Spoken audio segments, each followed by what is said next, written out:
Hey guys, and welcome back to yet another video. And today I'll be talking about how you can get that beautiful high key look in a photo. So first of all, what I do with a photo like this is go over here by pressing, either just clicking on this or by pressing E to get into the edit tab. Next I'll go down to my point curve. I have a whole video about this actually. I'll put a link to that right here.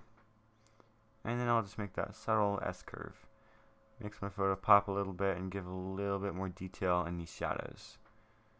Next, I'll go to contrast, just like that. And this kind of just makes my darker areas pop here. The areas that are already kind of butting against the highlights here. So I'll just kind of make this photo seem a little bit more interesting.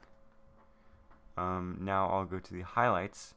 And this is really what's going to make this photo pop, is just letting these highlights get blown out and going pretty much like all the way up.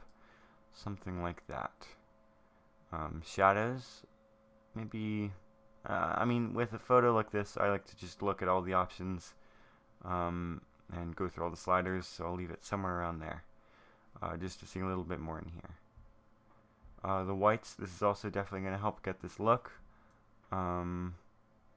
So as you can see, as I do this up and down, I can blow out those highlights more and more.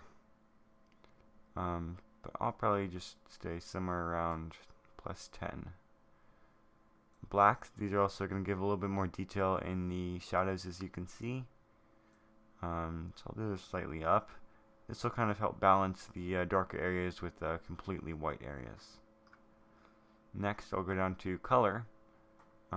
With a photo like this, I'll make it a bit warmer. This gives the effect of more and more sunlight hitting this area. I was in a pretty shaded area when I took this photo, so adding warmth is definitely a good idea.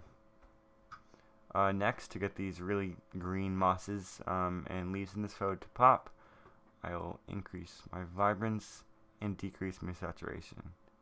It's going to keep my photo nice and contrasty, just like that.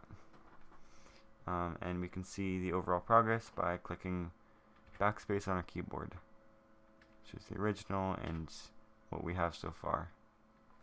Great. Now the color mixer, I think I want to make these greens in this area pop a little bit more, as well as over here.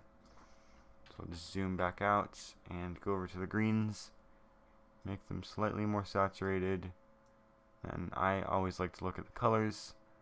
Make them slightly towards the bluer teal side. This will give it more contrast against the rocks. And then luminance, of course, my favorite slider here. There we go. There's not too many other colors, but you can see the oranges down here. We'll see how this looks. A little bit more saturation. That'll also increase the effect of more contrast. And luminance, of course. Now we'll go down to the effects. With a photo like this with a lot of sharp edges, I will add definitely some texture and then take away some clarity. This gives it kind of like a softer, easier photo to look at. Just like that. It's very subtle, but so yeah. Last but not least, a vignette, slight vignette. This will just emphasize our subject here, which is kind of the stream here, as well as just the overall sky. And lastly, our crop. For this photo, I think I'll go for an 8x10.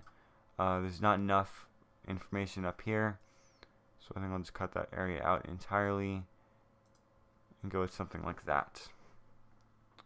I'll just zoom in a bit. Now I'll just go over my healing brush and take away any of these areas that are distracting me from the subject.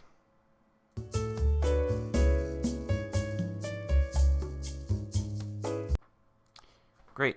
Now that that's done, we have our final photo. As you can see, well, I hope you learned something, and I hope you can use this and these tricks to apply to your photos. But I will see you in the next video.